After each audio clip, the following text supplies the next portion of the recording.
Hello everyone, আমি রিমি। আমার রোজনামচান নতুন একটি ভিডিওতে তোমাদের সকলকে ওয়েলকাম।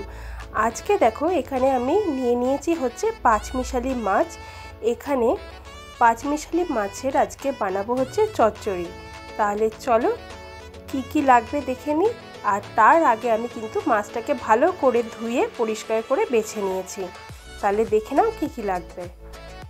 এখানে আমি সবজির মধ্যে নিয়েছি হচ্ছে মূলো, বেগুন আর আলু, আর নিয়েছি হচ্ছে কাঁচা লঙ্কা। মাঝখান দিয়ে লঙ্কাগুলোকে আমি চিড়ে নিয়েছি। এদিকে তেল গরম হতে আমি বসিয়েও দিয়েছি, আর মাছে এখন আমি নুন হলুদ মাখিয়ে নেব।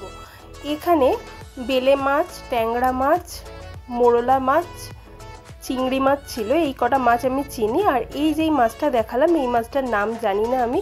তোমরা যদি জেনে থাকো তাহলে আমাকে কমেন্টে অবশ্যই জানিও। আর এই মাছটা সেটা আমি পরে জানলাম, এটার নাম হচ্ছে চান্দা মাছ। তাহলে চলো মাছগুলোকে হলুদ তো মাখানো হয়ে গেছে, এখন ভেজে নিই। আমি মাছগুলোকে একসাথে দিইনি, একসাথে দিলে মাছগুলো যেহেতু ভেঙে যাবে তার জন্য অল্প অল্প করে দিয়ে ছাকা তেলে ভেজে তুলে নিয়েছি। এখন এই তেলের মধ্যে আমি ফোড়নে দিয়ে দিয়েছি হচ্ছে কালো জিরে। আর কালো জিরেটা ভাজা হয়ে গেলে তখন কেটে রাখা যেই সবজিগুলো রয়েছে সেগুলো আমি দিয়ে দেবো।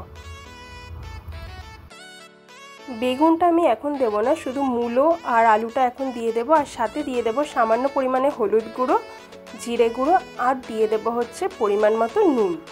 দিয়ে ভালো করে সব কিছুকে আমি এখন মিশিয়ে নেব। আর ঢেকে আলু আর মূলোটাকে সিদ্ধ হতে বসিয়ে দেব।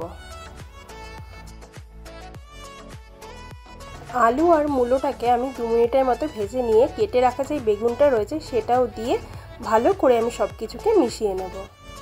সব কিছুকে ভালো করে মিশিয়ে নিয়ে এখন গ্যাসের আঁচটাকে একদম লোতে রেখে এটাকে আমি এখন ঢাকনি দিয়ে ঢেকে দেবো যাতে সিদ্ধ হয়ে যায়।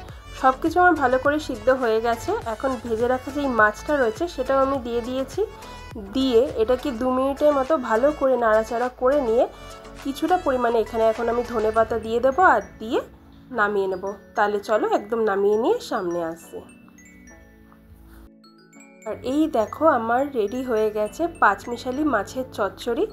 এটা খেতে কিন্তু দারুণ লাগে। আর যখন আমি এটা রিভিউ দিচ্ছি আমার অলরেডি এটা খাওয়া হয়ে গেছে গরম ভাতে। তোমরা একবার আমার মতন করে বানিয়ে খেয়ে দেখো। আর ভিডিওটা ছেড়ে যাওয়ার আগে একটা লাইক, শেয়ার, সাবস্ক্রাইব করে দিও। আজকের জন্য টাটা।